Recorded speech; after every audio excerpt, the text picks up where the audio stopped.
दोस्तों नमस्कार। आज का ये वीडियो जो है वो एईपीएस संचालक के हेतु है। तो एईपीएस संचालक को एक से एक मुसीबतों का सामना करना पड़ रहा है जब से ये नए नए नियम चेंज होते जा रहे हैं। तो एक और नियम चेंज होने जा रहा है जो फरवरी से लागू होगा, फरवरी 2023 से, जो एईपीएस संचालकों के लिए आर्थिक नुकसान करने वाला भी है और काफ़ी ज़्यादा आपको दिक्कत कर सकता है। जैसे कि एनपीसीआई द्वारा बार बार अपने नियम में चेंज कर रहे हैं, बैंक अपने नियमों में चेंज कर रहा है, जिसकी वजह से ईपीएस संचालक वैसे भी परेशान है। यूपीआई के आने से और या पिछले 2-1 साल में हम देखें कि ट्रांजैक्शन लेवल भी काफ़ी कम हो चुका है और बहुत सारी दिक्कतों का सामना करना पड़ रहा है। एक आईडी पे हम काम नहीं कर पाते हैं तो मल्टीपल आईडी लेके हम काम करते हैं, तो अब उसके लिए भी दिक्कत शुरू हो चुकी है। तो आरएनपीसीआई ने जैसे जनवरी से लेके अभी तक काफ़ी सारे नियमों में बदलाव किया है जो हमें काफ़ी नुकसान कर रहे हैं। काफ़ी ईपीएस संचालक परेशान हो चुके हैं कि दूसरे किसी की आईडी से काम कर रहे थे वो तो टू ऑथेंटिकेशन फिंगर का जो ऑप्शन आया है जिसकी वजह से वो काफ़ी परेशान हो चुके हैं। और फरवरी से अब एक नया नियम आ रहा है जिसके चलते आपको या तो आर्थिक नुकसान हो सकता है या तो आपकी आईडी जो पुरानी 2-3 मल्टीपल आईडीज पे वर्क करते हैं तो शायद कोई आईडी आपकी ब्लॉक हो जाए, बंद कर दी जाए, क्योंकि ईपीएस कंपनियां भी इसके ऊपर निगरानी रखेगी। तो ये आपको ध्यान में रखना है। पहले तो सबसे पहले तो आप हमारे डीएसए सर्विस चैनल पे नए हैं, अभी तक आपने सब्सक्राइब नहीं किया है, फर्स्ट टाइम विजिट कर रहे हैं, तो पहले तो आप हमारे चैनल को सब्सक्राइब अवश्य कर लीजिए, बेल आइकन पर जाकर क्लिक कर लें ताकि इस तरह के जो भी मैं वीडियो बनाऊँ वो आप तक सबसे पहले पहुँचे और आप तक सभी जानकारी मिलती रहे। वीडियो अच्छा लगे तो इसको लाइक अवश्य कर लीजिएगा। तो आज बात करते हैं कि फरवरी से लागू होने वाले नए नियम के बारे में। तो अगर आप मल्टीपल आईडी यूज़ करते हैं, क्योंकि बहुत सारी सर्विसेज एक आईडीज में अगर नहीं मिल पाती है, जैसे कि किसी किसी कंपनी में आपको क्यूआर कोड का सिस्टम मिल जाता है, किसी किसी कंपनी में आप क्रेडिट कार्ड का पेमेंट के कुछ ऑप्शंस होते हैं, तो हम लोग मल्टीपल आईडीज यूज़ करके जो ईपीएस संचालक काम करते हैं तो उनके लिए दिक्कत हो सकती है, क्योंकि एक ही डिवाइस से अगर आप मल्टीपल आईडीज में काम करते हैं, किसी के पास 2 है, 3 है, 4 है, 5 है, तो अलग अलग कंपनी का आप कोई भी कंपनी का काम कर रहे हैं तो आपको सबसे पहले तो सबका रजिस्टर भी मेंटेन करना होता है और बार बार आपको एक ही डिवाइस से अलग अलग में लॉगिंग करना पड़ता है।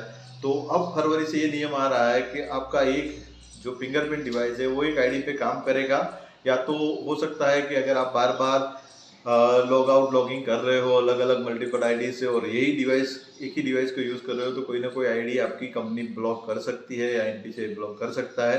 तो जैसे हम लोग बीसी में काम करते हैं, बैंक मित्र में काम करते हैं या जो कियोस्क संचालक है, तो पहले हम किसी भी बीसी भाई का जो फिंगरप्रिंट डिवाइस है वो हम लगा सकते थे, चाहे मंत्रा का होता था या मोरको का होता था, वो चल जाता था। लेकिन जैसे जैसे नियम चेंज होते गए तो हमें उसको मैपिंग करना हुआ है। अब जैसे ही नया हमारा कोई डिवाइस आता है तो हमें उसको मैपिंग कराना होता है। जब मैपिंग होगा तो वही डिवाइस हमारे सिस्टम पे ही चलेगा। अगर मेरा डिवाइस किसी और को लगाना है तो वो अपनी कंपनी के संचालक को बोलेगा, कॉर्पोरेट बीसी को बोलेगा, वो उसको वहाँ पर मैपिंग करेगा तो मेरे सिस्टम में से वो बंद होकर वहाँ पे स्टार्ट होगा, क्योंकि उसकी जो रजिस्टर्ड नंबर और वो सब होते हैं वो उसमें डाले जाते हैं। तो इसके चलते अब हम किसी और का भी नहीं लगा पा रहे हैं, जिसकी वजह से हमारा सिस्टम भी काम नहीं करता है। तो ऐसा ही नियम फरवरी से लागू होने जा रहा है सारे ईपीएस संचालकों के लिए, तो ये काफ़ी मुश्किल हो सकता है। तो और दूसरा कि अगर आप एक ही डिवाइस आपके पास पड़ा हुआ है और आप मल्टीपल आईडीज पे यूज़ कर सकते हैं तो आपको 3 से 4 हज़ार का खर्चा आता है। तो आप जानते हैं कि अगर मैंने अभी मेरा फ़िलहाल एक डिवाइस लिया हुआ है मोरको का जो मुझे 4,000 रुपये में पड़ा है, 3,999 रुपये, जो भी 1 साल की आरडी सर्विस के साथ आता है। तो आरडी सर्विस भी हमें करानी है तो हमें वो डिवाइस भी लाना पड़ता है। तो मल्टीपल आईडीज है तो मल्टीपल डिवाइस लगाने पड़ेंगे, मल्टीपल फिंगर आपको अलग अलग डिवाइस पे रखना होगा, याद रखना होगा।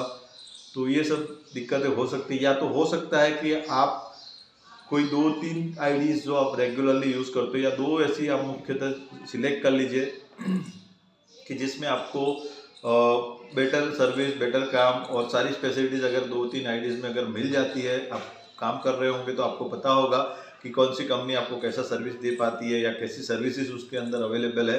तो आप उस 2-3 आईडीज़ को ही रख के और उस हो सके तो एक आईडीज़ के फिंगरप्रिंट डिवाइस को कम से कम 2-3 घंटा अगर आप करते हैं उसके बाद ही उस डिवाइस को निकाल के दूसरे आईडीज़ पर लॉगिंग करें। बार बार एक 5 मिनट के बाद इस पे लॉगिंग किया, 5 मिनट के बाद उस पे लॉगिंग किया, तो इस तरीके का कार्य ना करें। हो सकता है उसमें भी आपको पकड़ा जाए। आने वाले दिनों में क्या होगा, फरवरी से कैसे कंपनियां काम करेगी, कैसा एनपीसीआई उनको दिशा निर्देश देगा, बैंक कैसे उसको करते हैं। वैसे भी काफ़ी सारे बैंकों ने एनपीसीआई बैंकों ने मतलब एईपीएस विड्रॉ फैसिलिटीज़ जो है वो बंद करके रखी हुई है। अब वो कब तक चालू होगी तो वो भी किसी को मालूम नहीं। दूसरा फिंगरप्रिंट का भी हमें दिक्कत आ रहा है, बार बार जैसे ही नियम चेंज हुए हैं तो फिंगरप्रिंट जो है वो भी बहुत सारी दिक्कतें आ रही है। तो इस चीज़ को भी आपको ध्यान में रखना है।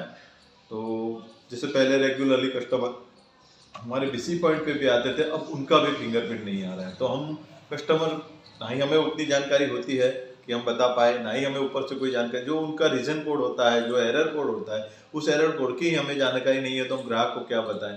तो बहुत सारी ऐसी दिक्कतें हैं। जैसे कि पहले एनपीसीआई द्वारा सारे बैंकों को जो सितंबर में जो मीटिंग हुई जिसमें ये कहा गया है कि ज़्यादातर जो 1 साल के भीतर भीतर जो ग्राहक एईपीएस से ही विड्रॉ किए हैं तो सबसे पहले तो उसका एईपीएस ब्लॉक किया जाए, बंद कर दिया जाए। अगर ग्राहक को ज़रूरत है तो बैंक में जाएगा, वो वापस चालू कराएगा। तो वो भी हमारे लिए दिक्कत शुरू हो चुकी है। दूसरी बात यह है कि जिस क्षेत्र के अंदर, जिस सिटी के अंदर ज़्यादा फ्रॉड हो चुके हैं एईपीएस के, ज़्यादा शिकायतें हो चुकी है, वहाँ के सारे कस्टमर का एईपीएस बंद कर दिया जाए। और तो इस तरह से कि जो 2-3 नियम बैंकों को बताए गए, जो बैंक इस पर इम्प्लीमेंट कर रहा है, या ट्रांजैक्शन लिमिट लगाने की बात चल रही है कि कुछ ही 4 ट्रांजैक्शन या 3 ट्रांजैक्शन उसके बाद चार्जेस लगना शुरू होगा या नहीं होगा, वो बात की बात है। लेकिन इस तरह के जो नियम है बैंक भी उसको फॉलोअप कर रहा है धीरे धीरे। काफ़ी बैंकों ने बंद कर दिया गया है। तो एईपीएस का बंद होने की वजह से भी दिक्कत हो रही है। जिन ग्राहकों का फिंगरप्रिंट अपडेट नहीं है, जिन ग्राहकों का 10 साल से आधार केवाईसी अपडेट नहीं कराया, अगर उन्होंने भी नहीं कराया तो भी भारत सरकार बोल रही है कि उनका आधार बंद कर दिया जाएगा। तो इस तरह के सारे न्यूज़ है। 31 मार्च तक आपको वो भी ग्राहक को बताना है कि आप जाके पहले अपना केवाईसी कराइए, फिंगरप्रिंट अपडेट कराइए। तो इस तरह की बहुत सारी समस्याएं एईपीएस संचालकों के लिए, बीसी भाइयों के लिए हो रही है। और दिन प्रतिदिन जैसे देखा जा रहा है कि बिजनेस जो है वो बहुत ही ठप हो चुका है। हम हमारे बीसी पोर्टल से अगर एसबीआई का करने जाते, पहले हो जाता था, अभी नहीं हो रहा है, कभी हो जाता है। तो इस तरह की समस्याएं आती है जो एक कस्टमर का, तो कस्टमर हमारे पास आते हैं और फिर नाराज होकर चले जाते हैं। तो हमारा बिजनेस ऐसे ही टूट रहा है। हमें कोई उतनी जानकारी होती नहीं है कि भाई ग्राहक या हमें कंपनियों की तरफ से या बैंक की तरफ से भी कोई भी उतना सर्कुलर हमें बार बार नहीं अपडेट मिल रहा है। तो ये सब समस्या है। तो आप जो भी एईपीएस संचालक है, तो फरवरी से एक ये नया नियम लागू होने जा रहा है। हम जो भी बिजली भाई है या जो भी एईपीएस संचालक है, सबसे पहले तो हमारी समस्या यही है कि इन सब चीज़ों के लिए हमें पैसे लाने होते हैं। तो पैसे कहाँ से आएंगे? कमीशन लेवल भी उतना डाउन हो चुका है, उतना इनकम होती नहीं है, और इतने सारे नियम कानून लगाए जा रहे हैं तो वो भी एक दिक्कत है। दूसरा कि हमें वर्किंग कैपिटल की ज़रूरत होती है कि जो भी बिजनेस करना है तो हमारे जेब में पैसा होगा तो ही तो हम विड्रॉ कर पाएंगे। ज़्यादातर हमारे पास जो ग्राहक आते हैं वो ज़्यादातर विड्रॉ वाले ही आएंगे, क्योंकि उनके पास एटीएम नहीं होता है, गांव से आए हैं, कोई दूसरी सिटी में गए। तो एईपीएस संचालकों को ज़्यादातर वही है कि भाई पैसा जो है वो अपनी जेब से ही निकालना होता है, बीसी भाइयों को भी पैसा जेब से ही रखना होता है। तो मेन चीज़ है वर्किंग कैपिटल। तो पैसा डाले तो डाले कितना? बिजनेस करने के लिए भी पोर्टल में पैसा होना चाहिए, तब हम जाके उसको मनी ट्रांसफ़र कर पाएंगे, उनको पैसा ट्रांसफ़र कर पाएंगे। और पेमेंट करने के लिए भी हमारी जेब में पैसा होना चाहिए। तो कभी कभी तो ऐसी स्थिति आती है कि कोई कस्टमर विड्रॉ करने वाले ज़्यादा आते हैं और भरने वाले हमारे पास कम आते हैं। तो उसकी चलते हमें अवॉइड करना पड़ता है विड्रॉ वालों को, जब तक वो नहीं आएंगे तब तक। तो ये भी एक दिक्कत है। और आप मल्टीपल आईडीज लेते हैं तो आपको सारे कंपनियों का, सारे ईपीएस आईडी का अलग अलग से रजिस्टर बनाना होता है। बहुत सारे बीसी भाई है या भी बहुत सारे ईपीएस संचालक है जो इसको मेंटेन नहीं करते, लेकिन ये मेंटेन करना आवश्यक है हमारी सेफ्टी के लिए। कभी भी कुछ भी डिस्प्यूट होता है तो हम उससे ही हमारा सेफ्टी बना रहता है। तो आज का वीडियो यही था कि जो फरवरी में नए न्यूज़ आ रहे हैं कि आपको मल्टीपल आईडीज अगर यूज़ करते तो एक डिवाइस शायद काम नहीं करेगा, तो आपके ऊपर आर्थिक बर्डन आ सकता है, आपको दिक्कत हो सकती है। तो मेनली जो है कि बार बार इस तरह के नियम चेंज होने से बीसी भाइयों का, ईपीएस संचालक जो भी किसी भी कंपनी का काम करे, उनका मोरल धीरे धीरे डाउन होता जा रहा है जो रेगुलर है।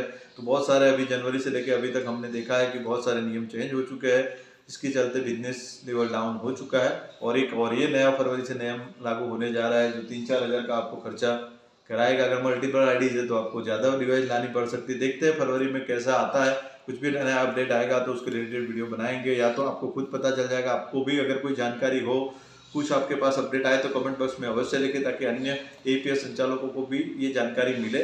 तो आप कमेंट करना अवश्य रखें कि भाई इस तरह का प्रॉब्लम है या ये चीज़ है, या नया जो भी अपडेट आता है आपके पास तो वो भी आप हमें अवश्य बताएं, ताकि हम जो एपीएस संचालक है अन्य जो भी भाई है उनको बता सके। तो मिलते हैं नए वीडियो में, तब तक के लिए धन्यवाद। वीडियो अच्छा लगा हो तो एक बार लाइक करिए, शेयर करिए और हमारे चैनल को सब्सक्राइब अवश्य करिए।